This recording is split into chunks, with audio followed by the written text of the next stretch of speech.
Nacional.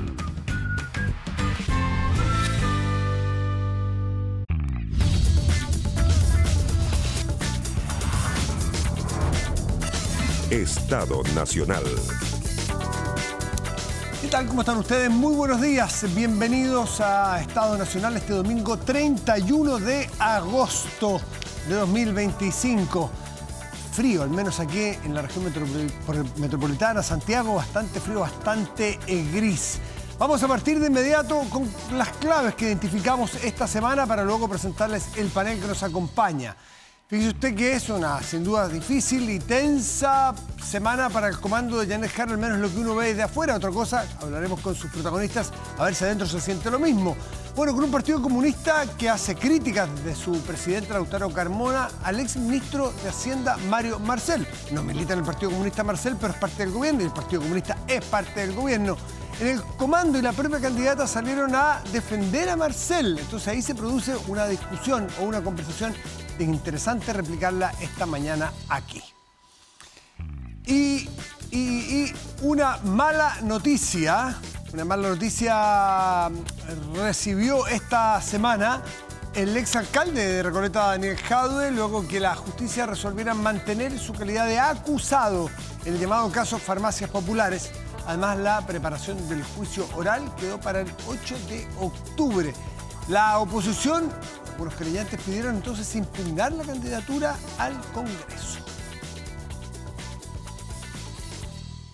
Y como en todas partes se cuecen habas, en la candidatura, al menos una de las candidaturas de oposición, en el caso de Chile Vamos, la candidata de ese grupo de partidos más demócratas y amarillos, Evelyn Matei, supo de nuevos descuelgues. Es decir, también semana muy complicada en ese sentido.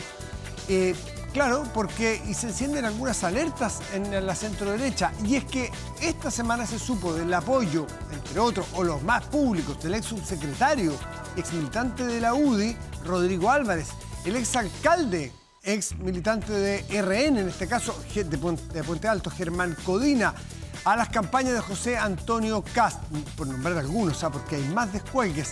Y, bueno, entran de lleno a la campaña del otro candidato de la derecha, aunque para estos días organizaron reuniones de la candidata con Magdalena Piñera, la hija del expresidente, ex autoridades del gobierno del piñerismo, tratando de sujetar a otras, y dicen que el senador Coloma, que es el jefe político de esta campaña, hace un despliegue y todos sus esfuerzos y su oficio para evitar nuevos descuelgues que día a día se van conociendo desde Matei hasta Kast. Vamos a ver cuáles son los alcances de eso y presentamos de inmediato a nuestros invitados e invitadas. Partimos por Máximo Pavés, miembro de la Comisión Política de la UDI. Máximo, buenos días, gracias por acompañarnos. Buenos días, Matías, muchas gracias por la invitación. Alejandra Sepúlveda, que es senadora independiente, nos acompaña por este lado. Muchas gracias, senadora. No, muchas gracias a ti, Matías, y a los contertulios. Don Cristian Valenzuela, encargado de comunicaciones del Partido Republicano. Ese es el cargo que ha tenido varios, de Ideas Republicanas. ¿Es él? ¿Estoy bien? Está muy bien. Muy buenos días, Matías. Yo solo quería preguntar si Max sigue o sabes colgado, todavía no. Oye, yo quiero saber. Un saludo al panel. Oye, partimos con la pierna arriba. Día de clásico, pero momento, vamos a saludar a Andrés Coulet, que es el secretario general de Frente Amplio. Andrés, buenos días, gracias por tenerlo aquí. Entiendo que al menos me toca a mí primera vez que está aquí. Primera vez por acá. Muy bienvenido a este panel. Muchas gracias por la invitación. Sí, el ambiente, Andrés, siempre. Sí. Hasta que en los mismos sectores empieza a resquebrajarse esto. Máximo, tomándose en serio la pregunta de Cristian, ¿cuánto duelen estos descuelgues? Oye. ¿Cómo se frena? Voy a en términos médicos, ¿es como un desangre de una campaña o no? ¿O está que exagero? El término de sangre lo utilizó el autor Carmona para referirse al gobierno del presidente Boric. Mire, en el caso de lo que está pasando en la centro-derecha es bastante claro. Para estar descolgado hay que estar colgado. Para estar desmarcado hay que estar desmarcado. Mire, la libertad es libre, cada uno podrá elegir las opciones presidenciales que quiera. Acá se ha intentado instalar la idea de que todas las personas que trabajaron con el presidente Piñera están todos obligados, es como si fuera un partido político, ¿ya? Y por lo tanto, cualquier persona que haga un apoyo distinto, pareciera que es un descuelgue de la candidatura de Chile Vamos. O sea, Rodrigo Álvarez, a quien les tengo mucho cariño, Álvaro Cruzat, fueron subsecretarios hace más de 10 años. De hecho, el jefe de gabinete, Rodrigo Álvarez, cuando dejó de ser subsecretario, está acá.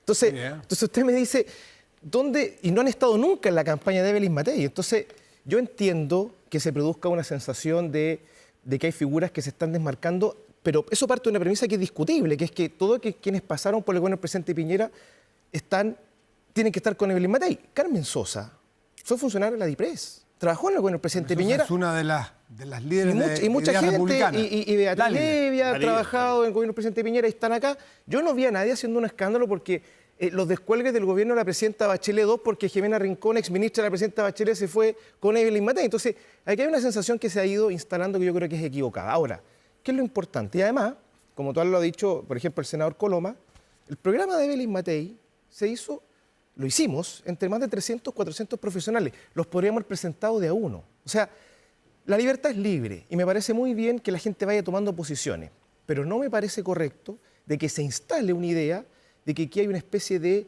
cambio de barco cuando hay personas que siempre han estado en el barco de José Antonio Caz, como Álvaro Cruzat, que ayudó a fundar Influyamos, en fin, y yo conozco muy bien esos casos. Entonces, no creo que estemos en presencia de algo muy distinto a que las personas que no habían tomado partido estén tomando partido legítimamente por ¿Hubo cambios de barco, por usar esa terminología que usa Máximo? ¿Hubo cambio de barco o Rodrigo Álvarez, Cruzat, ¿cómo se llama? El ex subsecretario de Telecomunicaciones? Jorge Atton.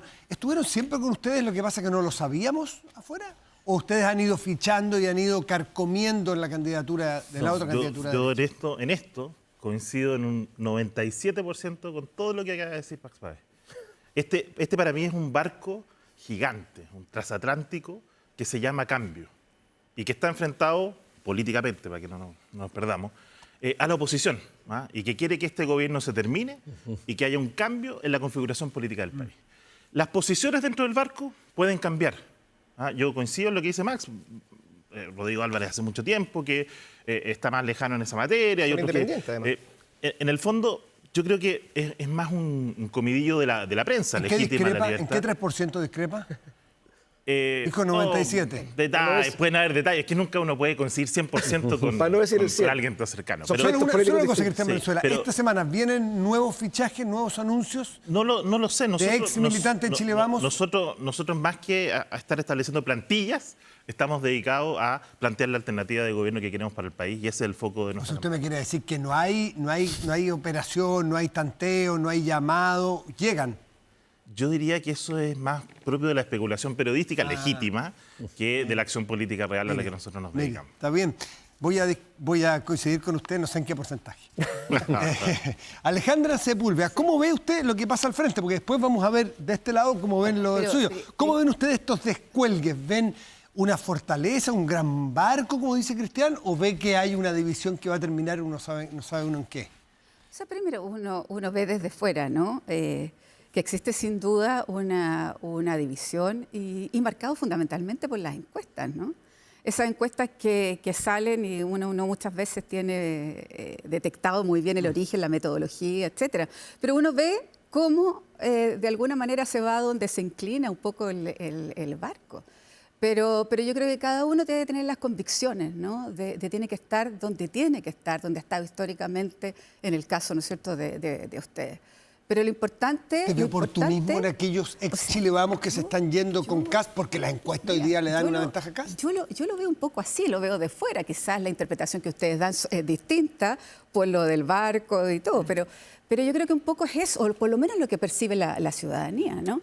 Pero yo quiero decir que nosotros, por lo menos, no se nos ha descolgado nadie, estamos intactos. Es que no tendrían para dónde porque ustedes hicieron primaria. No, pero a lo mejor uno nunca sabe, Matías, uno nunca sabe, porque nosotros estamos, ¿no es cierto? Nosotros estamos aquí fraternalmente, trabajando juntos y con una campaña, ¿no es cierto? En lo de fraternalmente lo vamos a conversar en un momentito más. Súper fraternalmente, súper fraternalmente. ¿Cómo ve, Andrés, lo que ocurre en estos descuelgues en la derecha, en la oposición, aunque no debería importarles, pero igual es en comentario del escenario político? Yo comparto con Alejandra que pareciera que acá hay una lectura de dónde conviene estar y aparte yo creo que hay una disputa por la hegemonía en el sector de la derecha, una disputa que es muy válida, pero que creo que no le ofrece gobernabilidad al país, sino que le ofrece desorden, le ofrece una disputa interna que que no ayuda a gobernar. Y sobre lo que mencionaba Cristian de este gran barco que propone un cambio, José Antonio Kast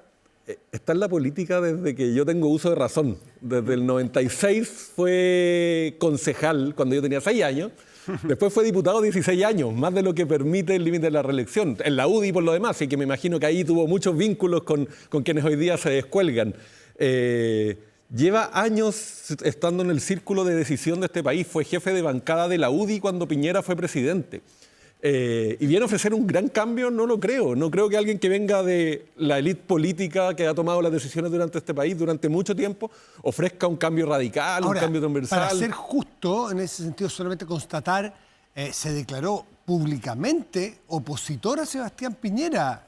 José Antonio Kast fue a entregar una carta a La Moneda, si no me equivoco, si no me falla la memoria. Eso debe ser en el segundo segundo, gobierno de Piñera. sí, No, en el segundo. él fue jefe de bancada en el primero. No, pero gobierno respecto de Piñera. quién ofrece cambio, usted dice, ¿cómo cambio si son parte de lo mismo? Fueron oposición ellos. A lo mejor eso es parte del problema. Fueron ¿no? oposición al final del segundo gobierno de Sí, Piñera, pero pero me tomando- refiero a es una persona que es parte de la clase política tradicional, de nuevo, desde el 96, desde que yo tenía 6 años, que está viviendo de la política, que está siendo parte de los círculos de decisión.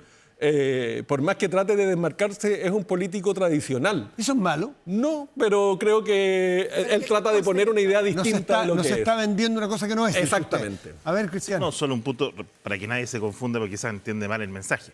José Antonio Kast, en los últimos 4 años al menos, y uno lo puede extender un poquito más, no ha estado en los círculos de decisión de poder del gobierno. Si alguien cree que nosotros hemos influido en las decisiones y en las malas decisiones que ha tomado el gobierno de Boric, no tenemos nada que ver. Entonces, cuando uno ofrece un cambio, uno tiene 2 alternativas. Yo lo veo así, puede que otros lo vean de manera distinta. En el 14 de diciembre van a haber 2 opciones en la papeleta. Una, la candidata de la continuidad, que va a ser Janet Jara. Y otra, un candidato del cambio, porque se opone a esa continuidad, que podrá ser José Antonio Kast, Evelyn Matei, Franco Parisi, Johannes Kaiser, no lo sé. Pero ese binomio va a estar presente.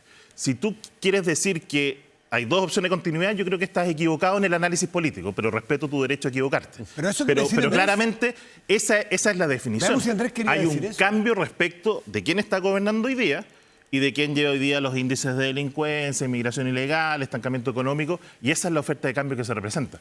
Yo no he visto, y si tú me corriges, si José Antonio Kast se plantea desde que la política es muy mala y todos los políticos son malos, yo nunca lo he escuchado decir eso y yo he trabajado cerca de él para afirmarlo. No, yo lo que digo es que José Antonio Kast es parte de la política tradicional que ha tomado las decisiones, no en este gobierno, evidentemente. En este gobierno se restaron de todo acuerdo y hoy día quieren echar atrás lo de pensiones en vez de haber influido en el debate de pensiones y haber llegado a un acuerdo como sí lo hizo Chile Vamos.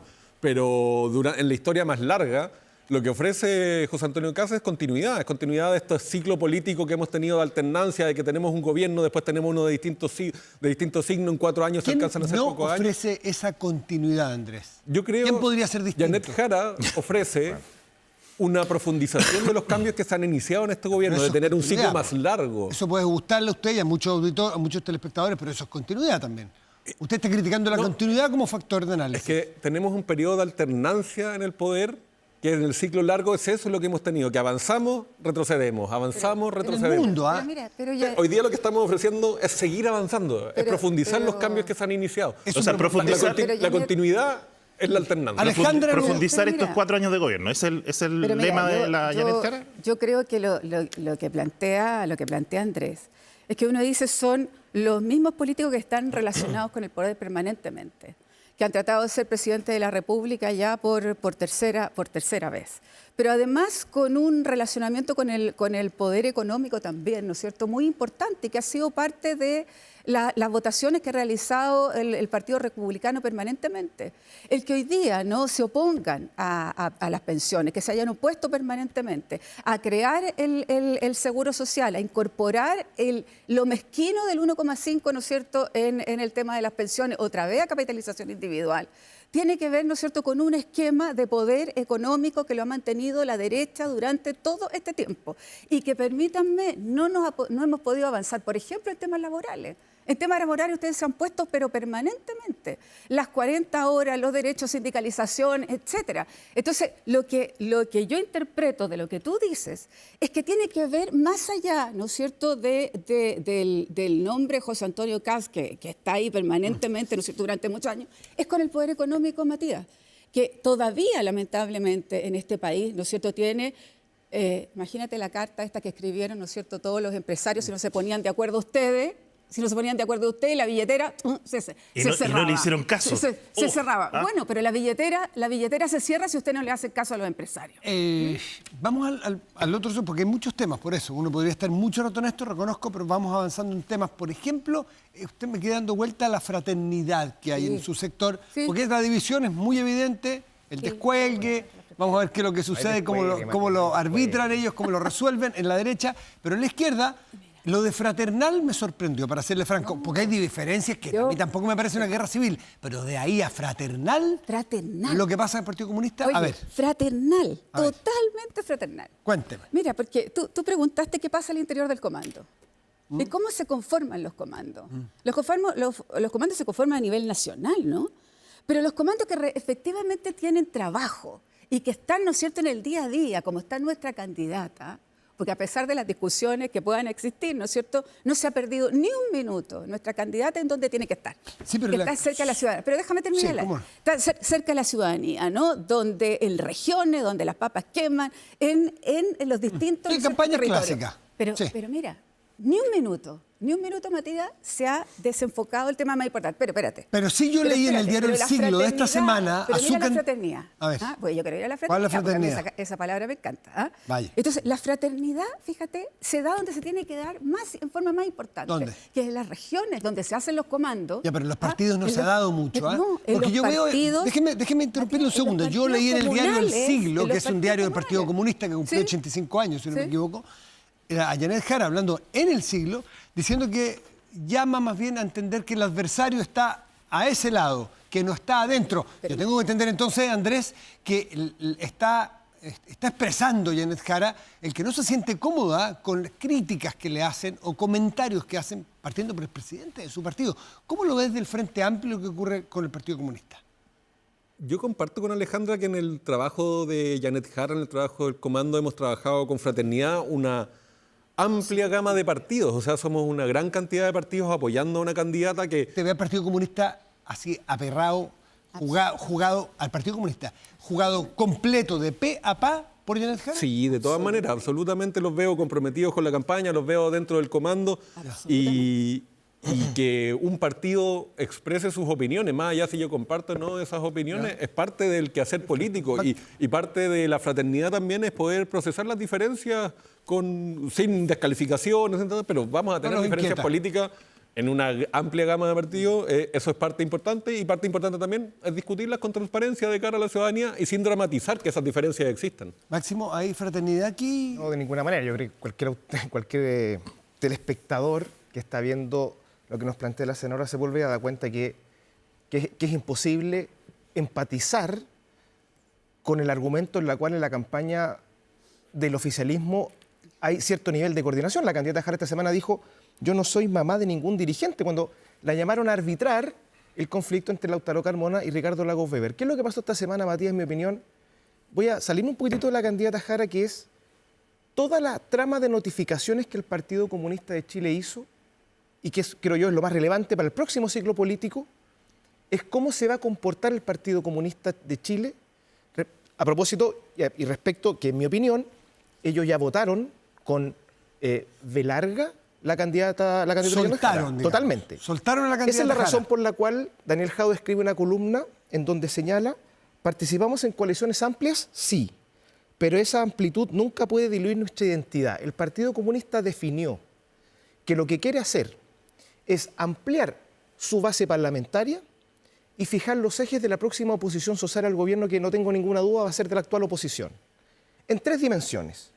No a la responsabilidad fiscal, quedó más que notificada. Es que Janet Jara dijo totalmente lo contrario. La responsabilidad fiscal es Don Matías, estoy central. hablando del Partido Comunista. Yo estoy hablando de Lautaro Sí, pero Carmona. Janet Jara milita el Partido Comunista. Yo estoy hablando de la señal que está dando el Partido Comunista para el próximo ciclo, para que todos tomemos notas hoy día. ¿Y qué es lo que ha dicho el Partido Comunista en el último tiempo?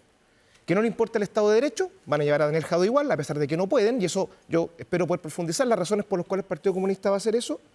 No hay responsabilidad fiscal, no le importa a Lautaro Carmona, esa es la crítica principal a Mario Marcel. El dios de los recursos. Los candidatos que lleva el Partido Comunista al Congreso representan de punta a cabo el octubrismo, la presencia en los liceos tomados con violencia, alentado fundamentalmente en Santiago Providencia, o sea, el Partido Comunista... y nueva Constitución, pues sí, también dijo Lautaro Carmona hace un mes atrás, nueva Constitución. El Partido Comunista no se ha movido 1 milímetro de su programa, y como no tiene vocación democrática y no tiene vocación de coalición, tiene aquí nuestros distinguidos contertulios diciendo cosas que nadie puede creer, que es que hay fraternidad. Entonces, la candidata Jara está incómoda, la candidata Jara tiene que salir, igual que lo hizo la diputada Catalina Pérez cuando dijo, estos son problemas, yo no me meto en problemas de adultos, fue el mismo argumento que terminó en un escándalo, ella implicada, o sea, no hay liderazgo de la candidata respecto de su partido político, no lo puede arbitrar, y el Partido Comunista no se va a dejar arbitrar por Janet Jara. Eso significa que al Partido Comunista esta elección no le importa y va a atraer como consecuencia todo el eje de la oposición. Y termino con esto. ¿Qué es lo que le importa a Lautaro Carmona? Es decir, miren, la posición a la izquierda, la posición a la derecha, vamos a hacer nosotros. Y aquí están las banderas. Y yo creo que todos tomemos nota, porque ellos la candidatura presidencial ya no les importa. Lo que están preparando las bases para el próximo gobierno. En el análisis que hacen en el Partido Republicano, Cristian, está el factor de que el Frente Amplio, la alianza de gobierno soltó a Janet Jara, o el Partido Comunista, perdón, soltó a Janet Jara. Yo creo que eso es más parte de la discusión política y tiendo a coincidir haciendo el paralelo con lo que hablábamos antes. Por supuesto que con Máximo tenemos diferencias, pero yo no tengo duda que el día... ¿Cuándo es la elección? Se me pierde. 16. Voy a anotarla para no equivocarme. Dice, el día 17 de noviembre o el día 16 de la noche, la oposición va a estar unida en torno a esa pulsión de cambio. Sea que lo lidere Belín Matei, José Antonio Kast, Franco Parisi o Johannes Kaiser, yo creo que ese es el camino. Y por lo tanto es legítimo que en esta etapa donde hay varios candidatos presidenciales que representan al sector, hayan diferencias programáticas que se mantengan en ese rango, yo no tengo problema. Cuando hay una candidata única, donde no todos los candidatos al Parlamento de esa lista parece que la apoyan, porque hay algunas disidencias ahí, alguien que no se quiere sacar la foto. Después, hay disputas en los partidos políticos, hay disputas dentro del comando. ¿Cómo? Pero hay fraternidad y usted no está ahí, ellos están ahí. Es que quizás Alejandra y Andrés deberían entrar más a la vocería y sacar a la Gosbeber que se agarra con Bárbara Figueroa. Yo eso lo encuentro incomprensible. O sea, ahí hay un problema. Pero esa es una discusión política. Yo me voy a lo de fondo. A mí lo que me preocupa, por ejemplo, porque Alejandra resalta la gira nacional de Janet Jara. Janet Jara se ha ausentado en los últimos 3, 4 debates. Porque está de gira. Pero que es legítimo también tener diferencias programáticas. Nosotros también fuimos a un debate el jueves, en la tarde estábamos en Villa Alemana con harta gente. O sea, hacemos el ejercicio de equilibrar las dos cosas. Me parece razonable que no puede estar un candidato todos los días en los debates, pero no puede no estar en ninguno. De repente va a todos y decidió, porque parece que le fue mal, porque la pillaron mintiendo, qué sé yo, ausentarse de eso. A mí eso me preocupa mucho más, porque yo no sé qué es lo que piensa la candidata, cómo justifica sus decisiones, y creo que eso la ciudadanía también tiene que tenerlo en exhibición y en discusión. Ya. Senadora. Oye, es que tu candidato lleva como 15 años siendo candidato a la presidencia, po. Entonces nuestra candidata está ahora dando a conocer su programa, sus lineamientos, ¿no es cierto? Y por eso es tan importante, ¿no? Porque al final uno se convierte como en solo Santiago, entre 4 paredes y una élite en los debates. Hoy día, no sé, tú vas a comenzar un programa de debates televisivos donde nuestra candidata va a estar, donde se van a incorporar los lineamientos, pero también a lo que para nosotros es muy importante, lo que ella está recogiendo de la ciudadanía hoy día. Yo le he acompañado, ¿no es cierto?, a recorrer parte del país y es impresionante. ¿Tú crees que alguien le pregunta a Matías por qué lo que pasa con el Partido Comunista? No, esos no son los problemas del país y no son los problemas reales. Esto es lo que pasa aquí, entre nosotros, entre los políticos. ¿Usted cree que alguien piensa que realmente el problema real de Chile y de cada chileno es una discusión entre políticos? No, pero es importante, ¿no? No, pero a ver, Matías, ¿qué es lo importante? ¿Y qué es obvio que son importantes la seguridad, la fila en los hospitales. Pero cuando tú te vas a terreno, y créeme que yo hago harto terreno, ¿no? Cuando uno te vas a terreno, espérate, pero déjame terminar. Y uno va y va la candidata, y va la candidata, lo que recoge es lo que le pasa a la ciudadanía. Es el sentir de Es las lo que dice Cristian, constituciones. ¿es la única candidata que hace terreno? Entonces, mira, yo solo y fíjate que en terreno, en donde estamos, la fraternidad es absoluta, y estamos todos monolíticamente con nuestra candidata y trabajando por ella. Y solo para la política fiscal, sobre todo para ti, Max, ¿no? Para la política fiscal, tú sabes que yo te tengo harto cariño. Página 30. Es mutuo, senadora. Página 30.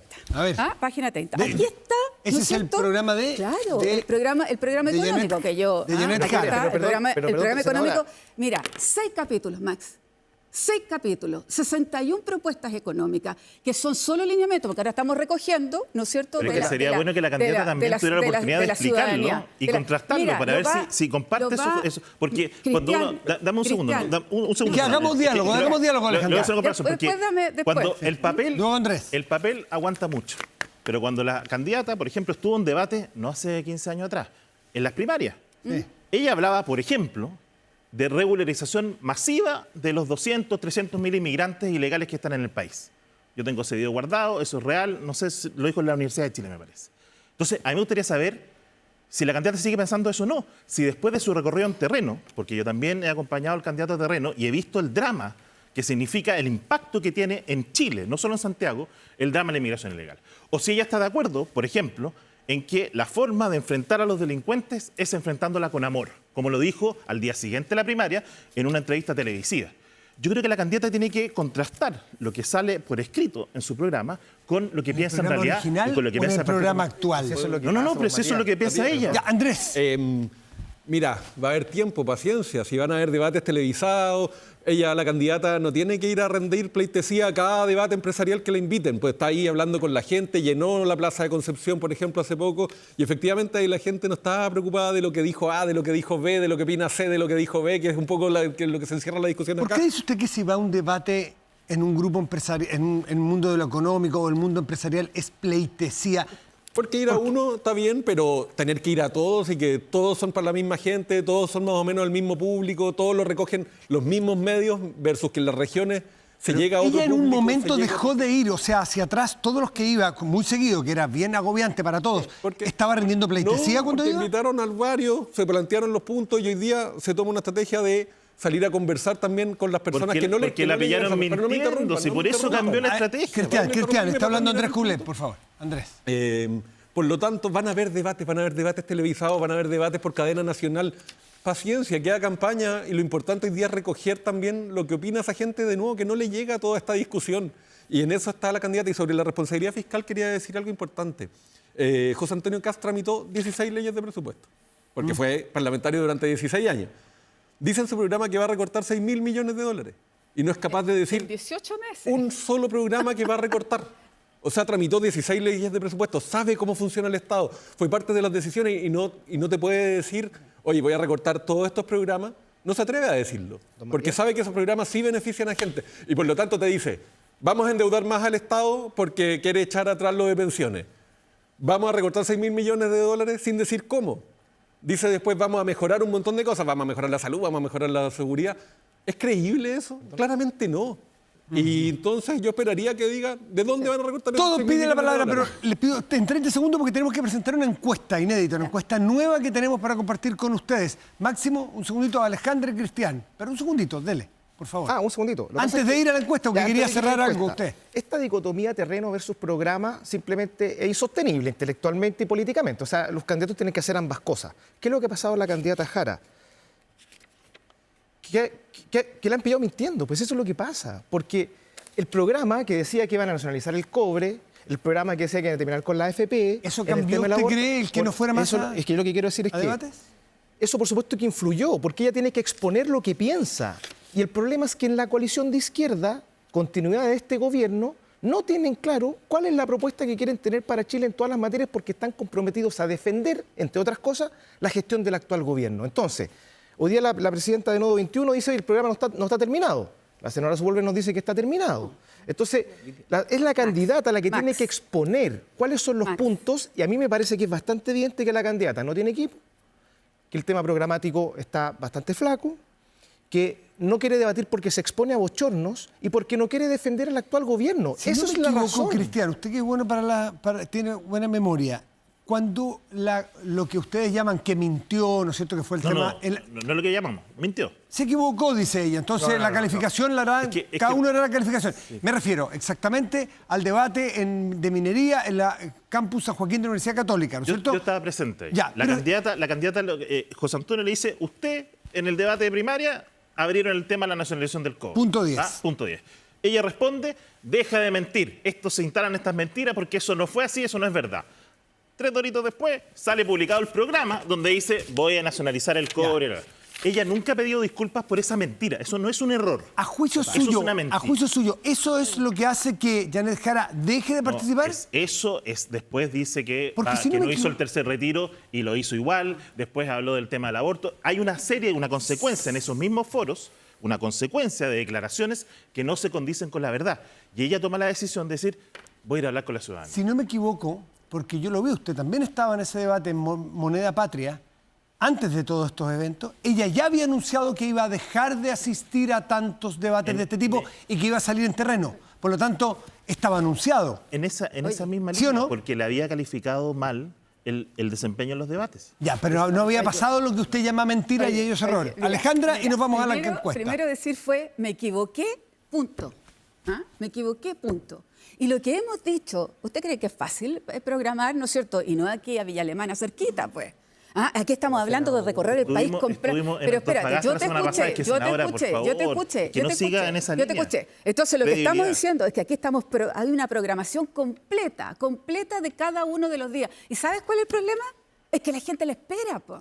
Los vecinos la esperan. Matei y Kast no han recorrido Chile. A todos los candidatos, pues, senadores. Déjeme preguntarle, ¿Matei y Kast no recorren Chile? A todos los que llevan en esto, supongo. No, ahora en esta campaña. Pero senadora, hagamos el debate en Punta Arenas o en la CUT. Si el problema son los empresarios, hagámoslo en la CUT, no hay problema. Pero nosotros lo escuchamos en la réplica. No, es que tenemos que hablar un poco más corto para hacer interacción. Mira, Max, mira para acá. Perdón. Mire, Max. Ponte los lentes. Ponte los lentes. Aquí están. Estos son los lineamientos que se están completando. ¿Y va a cambiar eso después, o no? Te los voy a enviar. Toma, pásaselo. No se lo pase. Esto estaba mostrando a la senadora. Está subrayado. Los temas que tiene que hacer. No interrumpamos. Eso es un requisito para inscribir la campaña. A ver, pero Max, escucha. Lo único que te pido es escuche. Estos son los lineamientos que tiene nuestra candidata, que se van incorporando otras cosas que tienen que ver con el quehacer, con el sentir, con los territorios, en donde se está... Que obviamente tu candidata tiene que hacerlo, como yo espero que también lo haga. Pero yo quiero 6.000 millones de dólares, 6.000 millones de dólares, recortar en 18 meses. Esa brutalidad que se está proponiendo, Briones... Briones, 8.000. Valdés, ¿no? Que son tremendos economistas, dijeron que eso era... Y la propia candidata Matei, que era absolutamente inaceptable. Viene el vocero de Evelyn Matei más rato. Y no correspondía. Ya, senadora, déjeme un segundito. Vamos a presentar ahora 3 láminas de una encuesta que tenemos, que es inédita hasta ahora, que acaba de salir, que es de Pulso Ciudadano, Activo Research, que dice lo siguiente. Presentamos 3 solamente. Si las elecciones presidenciales fueran este domingo y los candidatos fueran los siguientes, ¿por quién votaría? Esto se llama cerrado, encuesta cerrada. No es que usted pueda contestar que Don Francisco o Arturo Vidal o qué sé yo, no, sino que los que van de candidato. Janet Jara encabeza con una distancia interesante, 24-6, luego José Antonio Kast 19-4, luego Evelyn Matei 13-1, Franco Parisi 8-5, Johannes Kaiser 5,5%, Marco Enrique Sominami 2,6%, el profesor Artés 1,5% y Harry Nichols 1,2%. Esto es muy alto, esto es bastante alto todavía. Veamos la siguiente lámina, señor director, por favor. ¿Qué es la comparativa? Ese 24-6 y 19-4, ¿de dónde viene para saber quién sube y quién baja? Bueno, en el caso de Janet Jara viene de un 26-2. Es del 15 de agosto, perdón, es en 15 días aproximadamente. Hace 15 días. 15 días. Cae 2 puntitos porcentuales, un poquito menos, pero ya, de 26 a 24, vamos a redondearlos a todos. Lo mismo ocurre con el candidato Kast, cae 2 puntitos, súper redondo. Evelyn Matei, menos de 1 punto cae, pero también cae, 13,8, 13,1. Franco Parisi sube, es el único, entiendo que en esta encuesta sube de 7,585, 1 punto porcentual. Baja de manera un poquito más. Eduardo Artés también. Un poco más de 2 puntos. Vamos de a poco, señor Valenzuela. 7,9 a 5,5 cae Kaiser. Cae Enrique Sominami de 2,9 a 2,6. Sube efectivamente de manera estadísticamente significativa. Es el que más sube, 1,4%. Por eso digo, estadísticamente. Pero este es el que más sube. Perdón, Jaime María Nichols sube 0,2. Este sube. No es el que más sube, pero aquí sube. Sí. Perdón, sí. Aquí es bien importante también. El nulo, blanco, no sabe, no votará. Deme la tercera, señor director, si es tan amable. ¿Por quién jamás votaría usted, señor? Eso es lo que he dicho. Jamás votaría por Yanel Jara, 37%. Por José Antonio Kast, 35%. Por Johannes Kaiser, jamás votaría un 25,7%. Por el profesor Artés, 14,7%, 14,4% Parisi. Evelyn Matei, 14,3%, están todos en el mismo barrio. Un poco más abajo por Marco Enrique Sominami y por Jaime María Nichols, que es el que menos, le podríamos llamar rechazo, lo voy a poner yo, o jamás votaría por Jaime María Nichols. Bueno, Ahí está la clave. Es que también hay una brecha de conocimiento importante. ya, vamos, señor, aquí, señor Cristian Valenzuela, de Republicano. No, muy ¿Cómo lee brevemente. usted esta encuesta? Yo, como nosotros, como bien señala Andrés y la senadora, tenemos algo de experiencia en las campañas recientes. El tema de las encuestas es súper variable. La única encuesta que importa es la elección. Y así como en esta misma encuesta, hace 6 semanas, Yanel Jara estaba como en 33 y ahora está en 20, o la semana pasada acá está un poco más arriba, yo creo que todos van mostrando variaciones. Pero lo esencial se va a determinar a fines de octubre y la primera quincena de noviembre. Ahí se juega todo y por lo tanto yo sí creo que es una elección abierta. Y aquí el 3% de distinción con mi estimado amigo Max Pavé, porque hay una pulsión en algunos sectores de decir que aquí va a haber una segunda vuelta entre las dos derechas. Todavía algunos siguen insistiendo con esa teoría, lo que me parece poco lógico porque el gobierno lo ha hecho muy mal, pero igual hay un 30, un 35% que lo va a respaldar hasta el fin. Hablaba del tema del presupuesto. La mejor directora de presupuestos de la historia de Chile está presente y no supo calcular los números de ingresos proyectados del Estado. Lejos de eso, con esos resultados, aún así hay una vertiente de apoyo al gobierno importante que yo creo que se va a manifestar en la candidata Jara porque no tiene otra alternativa. Y va a estar presente en la segunda vuelta. Y esa segunda vuelta, más allá de lo que algunos pronostiquen con esos mismos números, va a ser una elección estrecha. Andrés, ¿está abierta dice Cristian Valenzuela, está abierta con estos números o las encuestas? ¿Qué dice usted? Vamos a estar de acuerdo en cosas con Cristian. Mira, ¿Viste? Se puede llegar a consenso en las cosas buenas. Podemos estar no de en las acuerdo en cosas algunas malas. cosas. Está muy bien eso. Yo he dejado de mirar las encuestas porque creo que efectivamente lo que importa es el día de la elección. Creo que la pauta política está excesivamente marcada por lo que dice la encuestadora A, la encuestadora B, la encuestadora C, que tienen un poder de agencia en la discusión política que no me parece que sea adecuado. ¿Genera, Andrés, en momentos, hechos políticos, sube o baja el ánimo de un candidato o candidata, bajonea un equipo, lo hace rendir más mal cuando las encuestas no te va bien? ¿O las encuestas usted, la verdad, cree que no influyen? Yo creo que están influyendo mucho. Yo quiero abstraerme de lo mismo porque personalmente no quiero dejarme influenciar por lo que dice una u otra encuestadora, porque de nuevo las encuestadoras tienen agenda política muchas veces. Y por lo mismo yo estoy viendo lo que pasa con la ciudadanía, lo que pasa en la calle, lo que pasa en la gira. Y no quería dejar pasar un comentario, Cristian, que no tiene tanto que ver con esto, pero respecto a lo que habla de la directora de presupuesto. No sé si el Partido Republicano cree que calcular los ingresos del Estado es la directora de presupuesto en un Excel. Son los equipos técnicos de la DIPRES que vienen desde hace largos años. Los shocks post-pandemia han ocurrido en el mundo entero. También en Francia hubo una sobreestimación de ingresos por cerca de 1% del PIB. Por lo tanto, esa crítica como al voleo que la tira al pasar no es cierta, no es real. Y muestra también la caricaturización que hace de cosas que pareciera no entender cómo se trabaja. En esto un punto fundamental, y yo te retruco al tiro por lo mismo.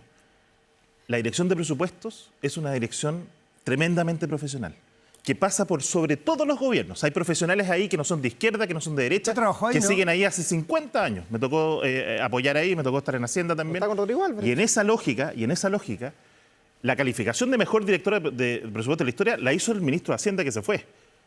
Y los errores, al final del día, dependen exclusivamente de la persona que pone la firma sobre esos cálculos. Y aquí hubo un error grosero que no ha sido... Entonces, Cerramos el mezclar a la institución creo que me parece bastante irresponsable. La discusión sobre... Marchar a la institución, porque hay por dos esa miembros lógica, de este panel que no se han referido a las encuestas. Señor Máximo Pavés, luego Alejandra. ¿Qué es lo que nos ha mostrado esta semana, las últimas encuestas de esta semana? Primero, que la candidata Evelyn Matei ha demostrado una estabilización notable en la campaña y ha empezado progresivamente a ascender después que se han conformado los nuevos equipos. a cargo de Juan Antonio Coloma, Juan Sutil, donde se ha mantenido el esquema que había anteriormente y se ha logrado una estabilización que tiende al alza. Y eso es muy importante, porque además lo que ha pasado... ¿La alcanza? Porque no queda tanto tiempo. Yo tengo la esperanza, por supuesto que sí. ¿Por qué? Porque los tiempos políticos en Chile, para lo que falta, todo puede pasar. En los temas programáticos, el programa de Lima Matei es impecable. Ha sido capaz de convocar a personas de gente del centro, de la derecha, de la centro-derecha. Se ha mostrado sólido en su conformación hace mucho tiempo.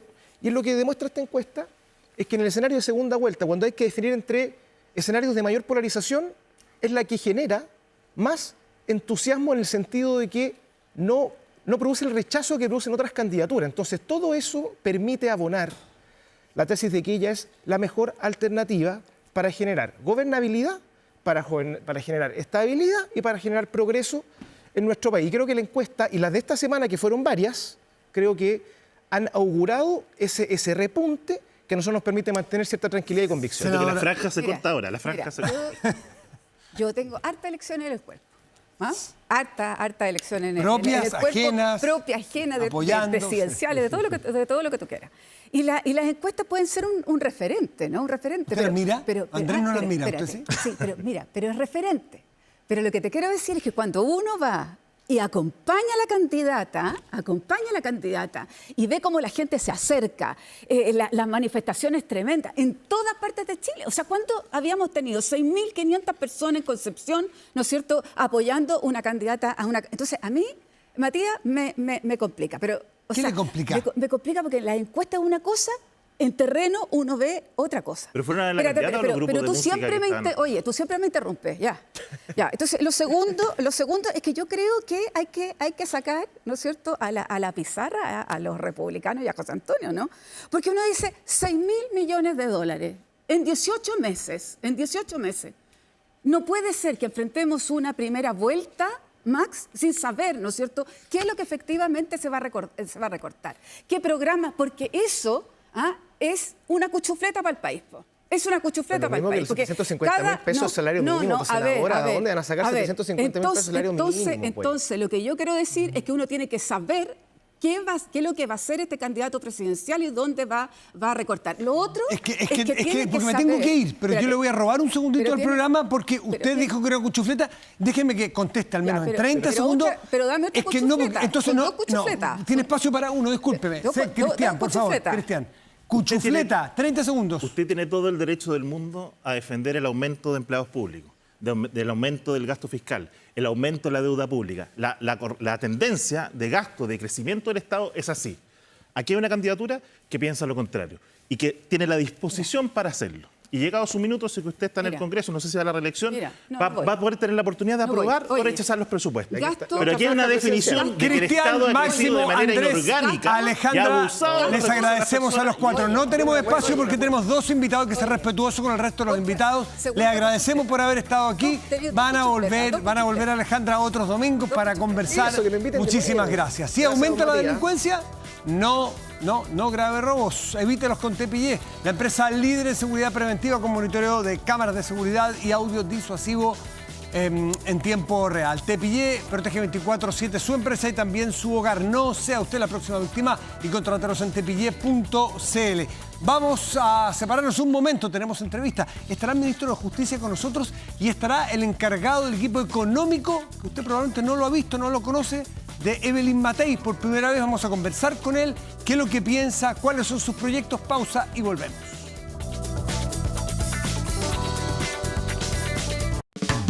Ya volvemos con Estado Nacional, con el auspicio... Y vamos a presentar a nuestro invitado. Él es Gonzalo Sangüesa, es vocero del equipo económico de Evelyn Matei. Gusto de conocerlo, Gonzalo, nunca me había tocado entrevistarlo. Gracias por estar aquí. No, gracias por la invitación. ¿Milita? No. ¿Primera vez que está en política? O sea, siempre he participado en política pública. ¿Pero en una campaña así full? Full, esta es la primera. ¿Qué lo motiva, en 2 segundos, qué lo motiva a esto? Evelyn Matei. Evelyn Matei. Ella me llamó, me invitó, es una gran líder, tiene una tremenda experiencia en el sector público y para uno como economista es un gran desafío, ¿no es cierto?, trabajar con ella porque sabe mucho, pero también una gran motivación, porque realmente tiene una gran capacidad, creo yo, de resolver los problemas que hoy día tenemos. Ella lo mencionó como eventual ministro de Hacienda si ella llegara a ganar. Una cosa es apoyar una campaña y otra cosa en un ministerio, sabemos lo desgastante, lo difícil, el oficio político que hay que tener para negociar, no solamente es lo técnico. ¿Usted está disponible para eso? A ver, hoy día, con Ignacio Briones y con otros economistas, estamos full trabajando en el programa. Esa es nuestra meta, ¿no es cierto? Creemos que tenemos un muy buen programa, trabajamos muy bien en equipo y yo creo que un valor que tiene el equipo de Evelyn Matei es que es un equipo amplio, es gente bastante sólida en los temas que manejamos y tenemos mucha experiencia. Y los temas de los ministerios es un tema de la presidenta mucho más adelante. Hoy día estamos enfocados principalmente en el programa. ¿Pero estaría dispuesto o está en esta fase nomás y después todos los que vuelve a lo estamos suyo? trabajando, no, todos los que estamos trabajando ahí estamos dispuestos a trabajar por Chile. Esa es nuestra motivación. Entremos en los planes, a algunos de los temas que se plantean en los programas. Empleo, que importa mucho, además que su candidata fue ministra del Trabajo. Promete 1 millón de empleos nuevos. ¿Cómo se llega a esa cifra que suena una maravilla por cualquier persona que nos está escuchando? Mira, las cifras suenan ambiciosas, pero no es imposible, porque ya lo hicimos. Nosotros, cuando ella fue ministra del Trabajo, ese gobierno generó 1 millón de empleos. Entonces, ¿cómo vamos a generar 1 millón de empleos? ¿Están las condiciones? Bueno, hoy, a ese millón de empleos Hoy no, pero en marzo van a estar. Porque Chile tiene su capacidad de crecimiento. O sea, tenemos enormes cantidades de proyectos de inversión que están en alguna parte del aparato estatal esperando su aprobación. Son más de 100.000 millones de dólares en proyectos. Son 240.000 empleos. Entonces, ¿qué vamos a hacer el día 1 cuando lleguemos al gobierno? Es generar esas condiciones desde el Estado para que esos proyectos de inversión se destraben. Por ejemplo, vamos a bajar los impuestos para que las empresas compitan con los mismos impuestos que las empresas del resto del mundo. Vamos a bajar el impuesto a las pymes para que si las pymes pagan menos impuestos, tienen más recursos para poder seguir invirtiendo y creciendo. Vamos a terminar con toda esa permisología que agobia a las empresas y que tranca los proyectos de inversión. Entonces tenemos un conjunto de medidas que nosotros hemos estimado proyecto por proyecto que nos permite llegar a 1 millón de empleos en 4 años. Llegar a 1 millón de empleos. ¿Y el shock, el primer golpe de corto plazo en un gobierno eventual de Evelyn Matei, pudiese notarse o hay que esperar, en empleo me refiero, o hay que esperar el término de todo este proceso que usted menciona? No, se va a notar muy rápido. Se va a notar muy rápido porque... ¿Qué medida de shock? A diferencia de otras épocas, Chile hoy día tiene grandes oportunidades. Las tiene en el sector minero, las tiene en el litio, las tiene en la agroindustria, las tiene en los salmones. O sea, uno va al sector en turismo. Chile es un país muy atractivo. Entonces, tenemos los proyectos de inversión identificados. O sea, hay empresarios que ya evaluaron su proyecto de inversión y lo quieren realizar. Y lo único que necesitan es que el gobierno ande más rápido. Entonces, no es que nos tenemos que poner a pensar cómo lo vamos a hacer. Sabemos exactamente qué es lo que tenemos que hacer. Y como te digo, tenemos que hacer 2 cosas el primer día. Bajar los impuestos para que las empresas vuelvan a ser competitivas. Los impuestos los vamos a bajar al promedio de los países OCDE, que es con los países que nosotros competimos. Y segundo lugar, la permisología. Si nosotros hacemos gestión ahí rápido, porque como tenemos un equipo... Usted dice algo que usted desde más bien del mundo privado, las cosas en el mundo privado son distintas. Mucha gente del mundo privado que llega al sector público se impresiona porque dice, nadie me dijo que era imposible la velocidad que yo tenía allá en mi oficina. Yo lo sé, yo estuve 11 años en el Banco Central, yo estuve en el Consejo Fiscal Autónomo, yo conozco el Estado, yo sé cómo es por dentro. La gran ventaja de la candidata Evelyn Matei es que tiene un equipo muy grande que ya tuvo la experiencia, muchos de ellos, de estar en el Estado. Ella misma fue ministra del Trabajo, ella misma fue alcaldesa. Cuando empezamos a discutir una política, ella lo primero que dice, no, porque esto no se puede hacer. ¿Por cómo no se puede hacer? No, porque esto tiene que hacerse así, así. Ok, pero esto lo vamos a hacer. Entonces, ¿qué es lo que vamos a hacer? Rápidamente, desde el Ejecutivo, ¿no es cierto?, realizar todo lo que se puede hacer. Mira, este gobierno especialmente ha pasado una gran cantidad de guías y reglamentos que en algunos casos van más allá de la ley y que en otros casos no tienen mucho sustento. Uno elimina eso y destraba proyectos. O sea, ¿usted está de acuerdo con el candidato Kast cuando dice que para estas materias no es tan importante el poder legislativo? O sea, que hay cosas en permisología que pueden hacerse sin ley. A ver, a mí no me gusta la expresión de que el Congreso no sea tan importante, porque tenemos, ¿no es cierto?, una Constitución que dice que el Congreso tiene su rol y el Poder Ejecutivo tiene su rol. Obviamente nosotros vamos a usar todos los instrumentos que podamos desde el Poder Ejecutivo, pero, por ejemplo, bajar impuestos, tenemos que ir al Congreso. Cambiar algunas medidas en el Ministerio del Medio Ambiente, tenemos que ir al Congreso. Entonces nosotros entendemos, y por eso es que la candidata Matei está tan preocupada de tener una coalición amplia, porque sabe que las cosas más importantes tal vez vamos a tener que pasar por el Congreso y necesitamos apoyo en el Congreso, si no va a pasar lo que le ha pasado a todos los gobiernos anteriores, que llegan con un gran plan, pero que no pueden desarrollarlo. Este es el momento de hacer las alianzas. A propósito del millón de empleos o de agilizar el empleo, esta semana hubo una gran polémica entre los dos economistas que son de centroizquierda, si se puede decir, David Bravo y Andrea Repeto, sobre crisis o no crisis de empleo. Y el punto que se suele tocar allí para la evaluación es medidas que están hoy día sobre la mesa. Una que ya es ley, que son las 40 horas, y otro es el salario mínimo que está sobre 500.000 pesos. A juicio suyo, ¿esas dos medidas puntuales afectan al, no digo pleno empleo, pero al mejoramiento del empleo? Y ustedes, como gobierno, ¿serían partidarios de modificarlas, cambiarlas? A ver, nosotros vamos a trabajar con la realidad. La realidad es que esas medidas se aprobaron y ese es un dato hoy día. Y dado que están aprobadas esas medidas, es cómo generamos 1 millón de empleos. La primera forma de generar 1 millón de empleos es que la economía crezca más rápido, es que haya inversión. ¿Por qué es importante la inversión? Porque cuando se invierte primero hay que construir lo que se va a invertir, ¿no es cierto?, la fábrica. Bueno, ahí hay trabajo. Pero después esa empresa empieza a operar y ahí hay trabajo. Entonces, con inversión hay más empleo. Y después tenemos que ir sobre algunas materias que son muy importantes, que no se ven los efectos en el corto plazo, pero en el mediano plazo. Por ejemplo, la capacitación. Nosotros tenemos un diagnóstico muy claro de que el CENSE funciona mal y tenemos que mejorar el CENSE. Que tenemos que capacitar a la fuerza de trabajo con las habilidades del siglo XXI, no del pasado. Sí. ¿Pero 40 horas ustedes no las tocarían o eventualmente las revisarían? No, no las vamos a tocar. ¿No? Y salario mínimo de 750.000 pesos, que es lo que se plantea como idea en algunas No, eso es un candidaturas. ideal de una candidatura, digamos. Nosotros vamos a trabajar con el salario mínimo que está hoy día y lo que sí vamos a hacer es que entendemos que hay un grupo de trabajadores que por sus capacidades, cuando entran al mundo laboral, tienen salarios bajos. Y hay empresas como las pymes que tampoco pueden pagar salarios muy altos. Entonces, para un grupo de trabajadores, lo que vamos a hacer es un subsidio directo. Esto que se conoce en términos económicos como un impuesto negativo. Pero de ahorrar en algunos programas, ¿no es cierto?, que están mal evaluados, esos recursos pasarlos directamente. Eso genera varios beneficios. Primero, incentiva la formalidad. Porque el trabajador, al tener un trabajo formal y recibir un pago subsidio, extra, claro. no es un subsidio, tiene más incentivo a formalizarse. Y para nosotros la formalización es muy importante. Entonces, tenemos medidas que van a actuar rápidamente para generar más empleo y medidas para que aparezcan más trabajadores dispuestos a trabajar. Impuestos, usted ha hablado de ello. El impuesto hoy día dice bajar del 27 al 23% de inmediato y luego al 18%. ¿Qué tan inmediato sería un proyecto, en cuanto lleguen, bajar a 23% el impuesto a las empresas? Sí, nosotros ya estamos trabajando en el plan de los 100 días. Prontamente lo vamos a dar a conocer. Y una de las primeras medidas es un proyecto de ley muy sencillo.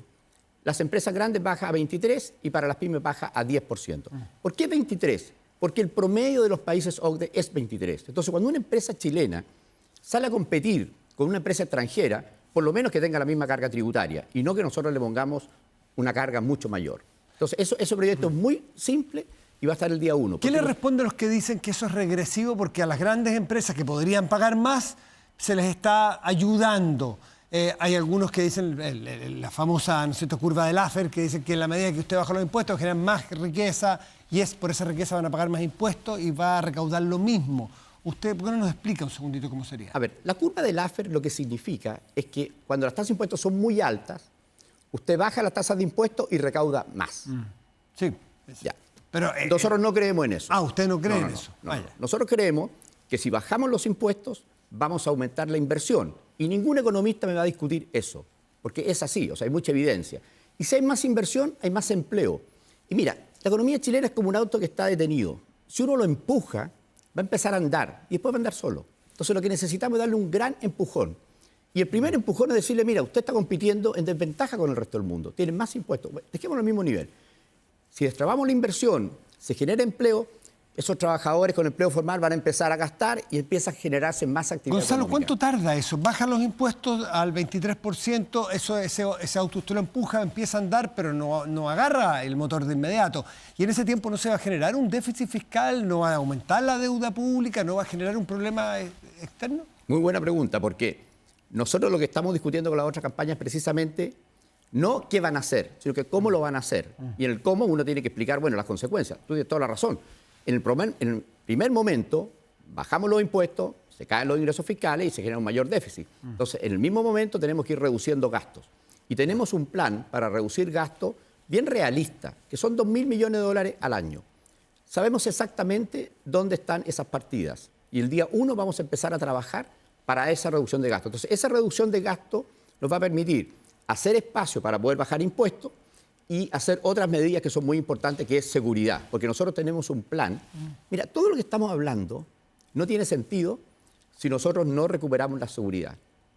Y el Estado de Derecho, que la gente se sienta libre de andar por su país. Mira, Hay consenso en todas las candidaturas, ¿no? Mira, yo estoy en la calle, yo estoy conversando con los sindicatos del transporte, con los sindicatos del comercio informal, con los representantes del comercio informal, con asociaciones de mujeres, todos, transversalmente, el primer tema que me tocan es la seguridad. Y no esa seguridad, me dicen, usted me habla de seguridad de la frontera y todo, ellos me hablan de seguridad. Usted va a ser ministro de Hacienda eventualmente, según Evelyn Matei, no ministro de Seguridad, así que quiero aprovechar el tiempo. Yo sé que en es que hay función una cosa de... muy importante. La primera obligación del ministro de Hacienda va a ser generar espacio para que podamos hacer una inversión de 2.500 millones de dólares en seguridad. Esa es la primera obligación. Bajando de 27 a 23, así de inmediato, si lo lograran pasar por el Congreso, ¿cuánto menos recaudaría el fisco?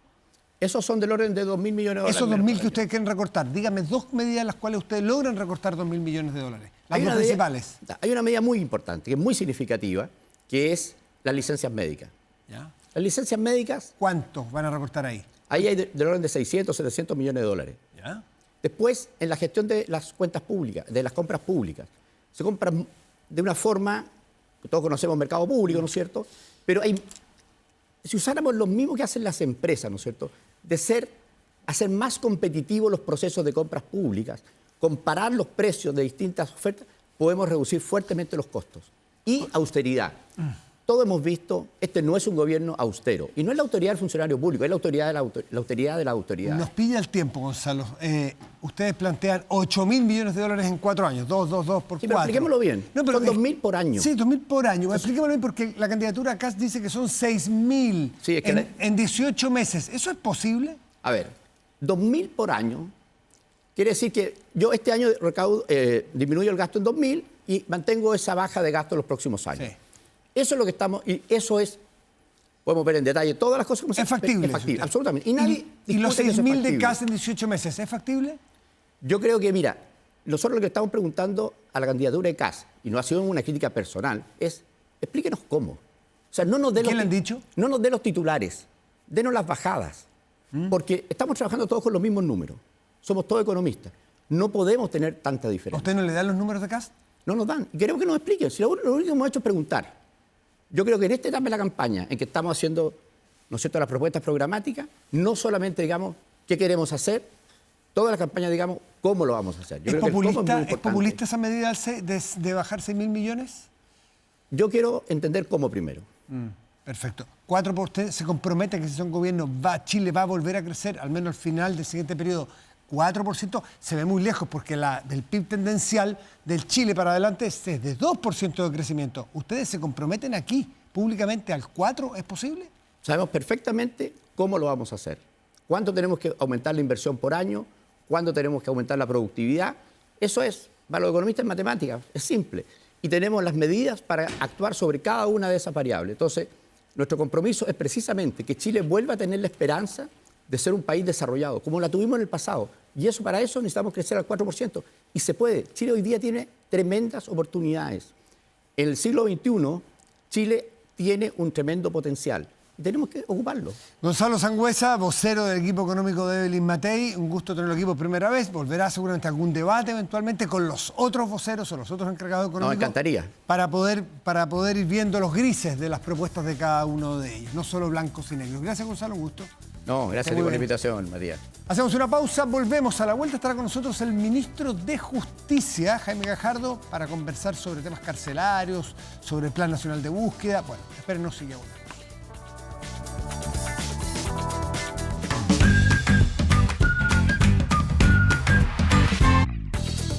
Estamos de vuelta y nos acompaña el ministro de Justicia, Jaime Gajardo. Ministro, muy buenas tardes, gracias por acompañarnos. No, muchas gracias a ustedes por la invitación. Está viniendo más seguido de lo que a lo mejor su familia quisiera, un domingo en la mañana, pero la necesidad de la noticia, los temas que a usted le toca, entre otros, atender, son las cárceles, la inseguridad Y bueno, sobre eso queremos partir porque tenemos nuevo director de Gendarmería, el señor Rubén Pérez, ¿no es así? Así es. ¿Qué distinto puede ser este señor? Bueno, primero que todo, es un director que tiene alta experiencia en el sistema penitenciario, es un coronel con más de 30 años de servicio, ha sido alcaide de las principales cárceles del país, ha sido director regional, inspector operativo, subdirector operativo también, es decir, ha estado en prácticamente todos los niveles de Gendarmería, entonces tiene un conocimiento profundo de la institución y eso es algo en lo que nosotros hemos querido apostar. Hay otros gobiernos, por ejemplo, que han preferido nombrar personas externas a Gendarmería. Claro, porque usted dice la gran experiencia es su activo, para otros podría ser el pasivo, podría ser el problema, porque es una institución que está bien machucada, dicho bien en buen chileno. Sí, nosotros hemos creído que el hecho de que sea un oficial del más alto rango, que ha ocupado todos los distintos puestos, que tiene mucha experiencia en el sistema penitenciario, es alguien que conoce el sistema desde dentro, tiene una hoja de vida completamente intachable. Entonces, en ese sentido, esperamos y tiene todo nuestro respaldo para tomar todas las medidas y sobre todo aquellas más duras para mantener la institución con los desafíos que tiene. En una entrevista, me parece que es en el Mercurio de hoy, él básicamente lo que dice, da ejemplos y ¿no es cierto? Utiliza figuras, digamos, como diciendo nosotros entramos a cualquier celda cuando queremos, hacemos los controles que requerimos, a la hora que digamos, a la calle de la determinada cárcel que queramos. ¿Qué quiere decirnos? Que están en completo control de las cárceles chilenas. Eso está puesto en duda por algunos. Yo creo que es importante lo que él señala y sobre todo él da cuenta de su experiencia en terreno. O sea, es un oficial con los pies en la cárcel, por así decirlo, que conoce prácticamente todas las cárceles del país, que conoce su historia, sus desarrollos, conoce a muchos de los oficiales y, por cierto, sus oficiales y el resto de los funcionarios de Gendarmería, sabe quiénes tienen capacidad y liderazgo dentro de los establecimientos penales y quiénes no. Por lo mismo también, en este poco tiempo que lleva, ha tomado decisiones bien drásticas en el alto mando de Gendarmería. ¿Por ejemplo? Bueno, en razón de lo que pasó en Valparaíso, removió a oficiales inmediatamente. Tomó una acción inmediata. ¿Porque vio que ahí hay corrupción? ¿Qué es lo que se ve desde afuera? Porque vio que no se habían tomado las medidas que se requería de control del establecimiento penal y se había dejado hacer. Eso es una evidencia, lo vimos todo, porque se arrancaron 3 reos que fueron recapturados. La pregunta es, ¿por qué no se hizo eso? ¿Y él tiene una respuesta? Bueno, es que eso está en investigación. Está en investigación administrativa y en investigación penal. Lo importante es que él constató un hecho. Y el hecho que constató fue, aquí las personas debieron haber ejercido un control mucho más exhaustivo de esa cárcel, no lo hicieron y hizo valer las responsabilidades respectivas. Está bien, y eso es bien simbólico para el resto de las instituciones, ¿cierto? Esto va a pasar. Exacto. Si se arrancan presos de alguna cárcel, bueno, la gente va a responder. Va a responder, pero ¿cuándo la propia institución, más allá de lo que diga un proceso penal o un proceso en la justicia, ¿cuándo nos van a contestar los expertos de por qué se fugan? ¿Es porque a alguien le pasaron plata? ¿Alguien miró para el lado? ¿O sencillamente son malos para la pega porque se le arrancan, no saben hacerla? En eso, Matías, nosotros hemos tomado una medida que yo creo que es bien importante. Hay que explicarlo un poco con cronología. Cuando nosotros asumimos como gobierno, vimos que habían cárceles que teníamos antecedentes de que se necesitaba una investigación penal mucho más exhaustiva. Yo fui donde el ex fiscal nacional Abbott y le pedí a mediados del año 2022 que pudiera designar fiscales preferentes para los establecimientos penales, porque no bastaba con los procedimientos administrativos, sino que había que investigar penalmente en esos establecimientos que nosotros le llamamos una lista. No tuve respuesta positiva del ex fiscal Abbott, pero sí con el fiscal Valencia. Con el fiscal nacional Valencia, en marzo del 2023, constituimos un equipo de tarea para investigar establecimientos penales. 9 en primer lugar. ¿Cuál es el resultado? Hemos tenido diagnósticos preliminares? Hemos tenido buenos resultados por ahora, ¿ya? Entonces, en el 2023 se crearon los focos del Ministerio Público en establecimientos penales. Eso después se extendió a fiscales regionales a cargo de establecimientos penales. De hecho, acá en la región metropolitana tenemos al fiscal Pastén, de la Fiscalía Metropolitana Occidente, a cargo del foco investigativo al interior de los establecimientos penales. ¿Ya? Eso es algo nuevo. ¿Ya? Nuevo, un año y medio tenemos de trabajo en eso. Y hemos podido desbaratar ya, lo que pasa es que a veces no se unen las noticias, pero en Puerto Montt, en la cárcel de Alto Bonito, desbaratamos una banda que ingresaba elementos prohibidos al interior de las cárceles. Y en La Serena desbaratamos una banda que traficaba armamento al interior, desde las cárceles y hacia el exterior, y con funcionarios de gendarmería involucrados, un oficial y distintos funcionarios de gendarmería. Y asimismo tenemos distintas investigaciones penales en curso a lo largo del país, precisamente para enfrentar de manera frontal lo que usted señala, la corrupción al interior de gendarmería. Cuéntame, corríjame por favor, porque la cifra que yo leí es muy general, que en los últimos 3 años ha aumentado casi en un 50% de la población penal en Chile. ¿Eso está por ahí? 40 y tantos. Sí. 40 y tantos. ¿Cuánto ha aumentado la dotación de gendarmería en el mismo tiempo? En los últimos hemos recuperado dotación en aproximadamente 1.000 y tantos funcionarios y hemos mantenido la dotación. 20.000 funcionarios, prácticamente 21.000 funcionarios de gendarmería en sus 3 plantas. ¿Ya? Son los que Eso hay hoy día, 21.000. Claro. ¿Y desde cuándo, del año 2022, 2023, son los mismos? No, habían 19.000, 18.000 de dotación. Perfecto. ¿Cuánto gana un gendarme? El otro día alguien me preguntaba para saber por qué tanta corrupción, aunque no tiene que ver con los ingresos la corrupción, pero puede ser un factor a explicarlo. Sí. ¿Cuánto gana un gendarme con 10 años de antigüedad? Sí, antes de esa pregunta voy un poco a la anterior, porque yo creo que es relevante. Una de las medidas que le pedimos al director nacional de Gendarmería después de la situación de Valparaíso fue que redestinara todos los funcionarios que estaban cumpliendo labores administrativas y que no era tan necesario el trabajo que estaban desarrollando ahí a labores de control interno al interior de los establecimientos penales. Le dimos 48 horas de plazo para que nos entregara ese informe. Ese informe nos lo entregó y ya se redestinaron más de 500 funcionarios de labores administrativas a distintos establecimientos penales. ¿A la oficina, a los pasillos, a los patios o a las celdas? Tal cual. Y le hemos pedido que nos vuelva a hacer otro informe, ¿ya? Que nos dé cuenta de más, porque en el informe que nos entregó vimos que hay un problema de dotación en algunos establecimientos penales, pero en otros establecimientos penales hay dotación prácticamente de 1 a 1 entre internos y funcionarios de gendarmería. Eso es absurdo. Porque si hay 1 a 1, en otra parte será, no sé cuál será la razón en otras partes, 1 a 5. No, incluso puede ser más. ¿Más? ¿Cuál es el penal por más ejemplo, complicado respecto? Los penales del norte. En general, en los penales del norte tenemos problemas más serios de dotación y por lo mismo es tan importante realizar estas evaluaciones. Si usted ve, tenemos 62.000 personas privadas de libertad y 21.000 funcionarios de gendarmería, claro, prácticamente 21.000.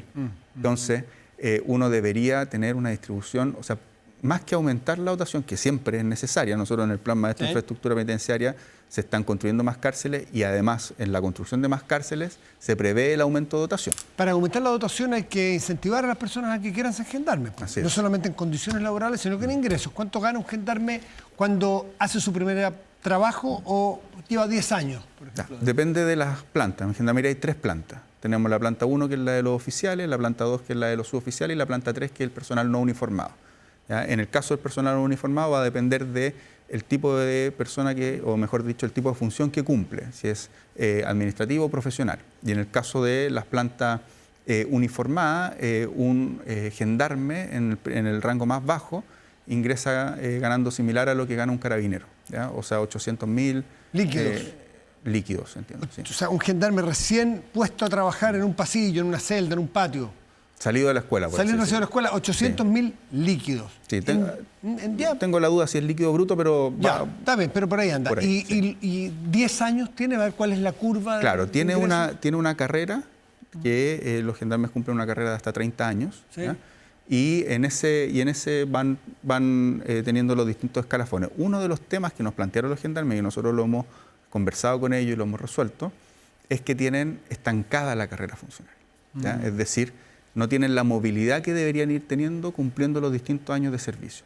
Y por lo mismo en el año 2023 y 2024, en las leyes de reajuste, nosotros hemos, después de trabajo con los funcionarios de Gendarmería, hemos modificado, o mejor dicho, generado puestos en las plantas más altas, para que con eso pueda generarse ¿Cuánto gana un gendarme de 10 años? Dígame un rango amplio, no lo quiero apurar porque no tiene por qué saberse el detalle exacto. No, más de entre 1 millón, 2 millones, 2 millones y medio, dependiendo. Dejemos 2 millones de pesos. Sí, dependiendo si es suboficial u oficial. Perfecto. Y muchos dicen que el análisis general pudiera importar en que Gendarmería, a diferencia de las ramas de las Fuerzas Armadas, son deliberantes, pueden ser deliberantes, tienen asociación de funcionarios, pueden hacer huelga, se comportan distinto, pese a que llevan uniforme, a carabineros, por ejemplo, o a los militares. ¿Usted ve en esa estructuración de la institución algo que puede afectar el funcionamiento de ella? O sea, la institución tiene que ser una institución jerarquizada. ¿Ya? ¿Ya? Es una institución que tiene además arma o armamento para el desempeño de sus funciones. Es una institución vinculada a la seguridad penitenciaria, a la custodia de las personas privadas de libertad, también tiene la función de reinserción social. Por eso tiene estas 3 plantas. ¿Ya? La planta 3 del personal no uniformado trabaja principalmente en labores vinculadas con reinserción social. Es una institución que tiene en su ley 2 objetivos: la custodia de las personas privadas de libertad y la reinserción social de las personas privadas de libertad. Entonces, teniendo esos 2 objetivos, es una institución con un mando jerarquizado, ¿ya? Y que para eso está estructurada de la forma en que está estructurada. Perfecto. Esta semana también se ha hablado mucho de memoria, se ha hablado mucho de las personas víctimas de desaparición forzada, de sitios de memoria. ¿Qué puede decir? ¿Qué noticias? ¿En qué se está trabajando allí? El Plan Nacional de Búsqueda. ¿Por qué no nos cuenta en qué va eso? Porque hay expectativas de conseguir resultados. Sí, el día de ayer se conmemoró el Día Nacional e Internacional de las Víctimas de Desaparición Forzada. Yo estuve acompañando a los familiares en Cerro Chena, un lugar que fue muy simbólico, de detención, prisión política, tortura, violencia sexual, desaparición forzada, o sea, un lugar donde se cometieron atrocidades que se terribles. transformó en un lugar infame. Y que se está transformando en un sitio de memoria. Ya, de hecho, el día de ayer se le entregó a la agrupación de memoria del Cerro Chena una placa por parte del ministro de Bienes Nacionales, que me tocó acompañar en ese acto, que va a dar cuenta que es parte de la ruta de memoria, pero además también se le entrega la administración de este sitio a la corporación. Posteriormente estuve en Paine. En Paine también, en el memorial de Paine con la agrupación, se cometieron asesinatos y desaparición forzada de 70, principalmente obreros y campesinos. ¿Ya? Hay casos que son terribles. Sorno, los terribles. Que son terribles, y estuve con la agrupación también ahí. ¿En qué estamos?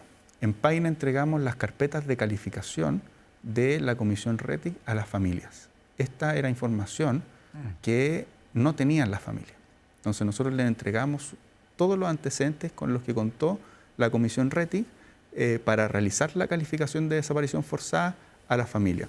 Eso lo hicimos en Paine, pero lo hicimos también simbólicamente a más de 200 familias en La Moneda el día viernes. El presidente de la República encabezó ese acto que conmemoraba un día antes el Día del Detenido Desaparecido, y en el marco del Plan Nacional de Búsqueda se pudo sistematizar toda esta información, recopilar y entregárselo a la familia. El acto fue de una emotividad impresionante, porque la familia, al tener esos antecedentes que no contaban, podían conocer más de lo que había ocurrido con sus familiares, y era información ¿por qué no se había que hecho ellos antes? mismos... ¿Porque estaba bajo algún secreto especial? Había una discusión respecto del grado de secreto, pero de todas maneras es información de la familia, es información privada de ellos. Ellos aportaron mucha de esa información, y el resto fue información que recopiló el Estado. Y a nosotros nos parece, después del examen jurídico que hicimos, de que no había ningún inconveniente para que ellos tuvieran esa información. El que se entregue a las familias, que uno lo comprende desde el punto de vista humano, ¿no es cierto?, es familiar, indiscutible, pero desde el punto de vista jurídico o desde el punto de vista práctico, el que se entregue información que en algún momento fue entregada, para que la redundancia, a una comisión bajo secreto, ¿no impediría que a futuro se conociera o se llegara a más resultados? Todo lo contrario. Primero que todo, esta es información de la familia. ¿Ya? La de la familia, pero usted habrá... Es información que implicó la calificación de un familiar y que fue aportada también, la gran mayoría de ella, por la familia.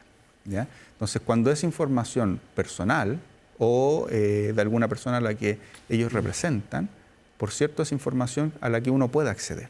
¿Ya? Es información que tiene el Estado, que es de uno al final. Y por lo mismo es tan relevante que nosotros se la entregáramos a su familiar. Y en ese sentido, además, creemos que esto puede ayudar a... Y este es el llamado que hacemos. Todavía hay gente que sabe lo que ocurrió. Todavía hay gente que sabe. Sin duda. Y se pueden conseguir paraderos de personas. Y hay mucho dolor.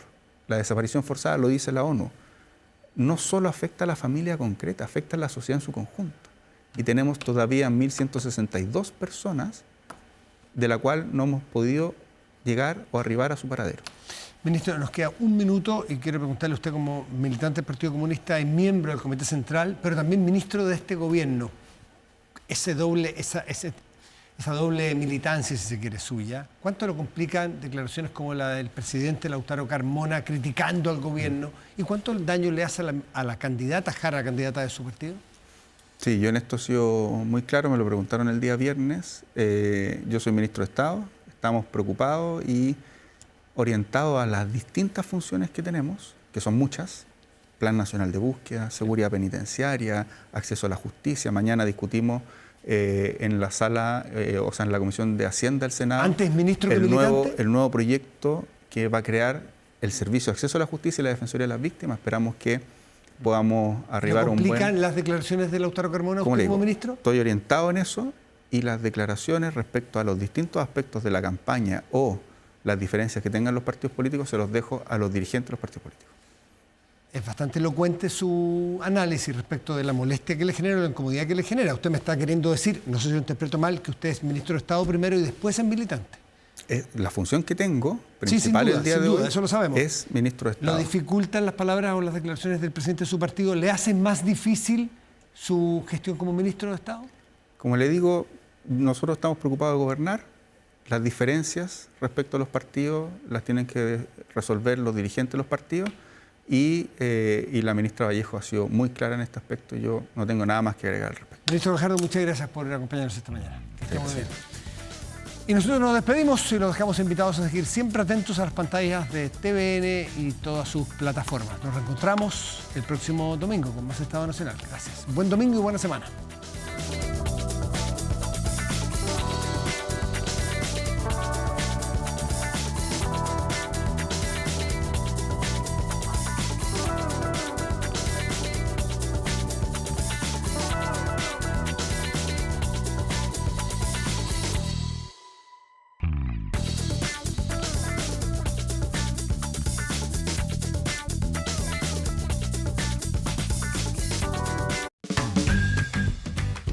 Con el auspicio de Salmón Chile.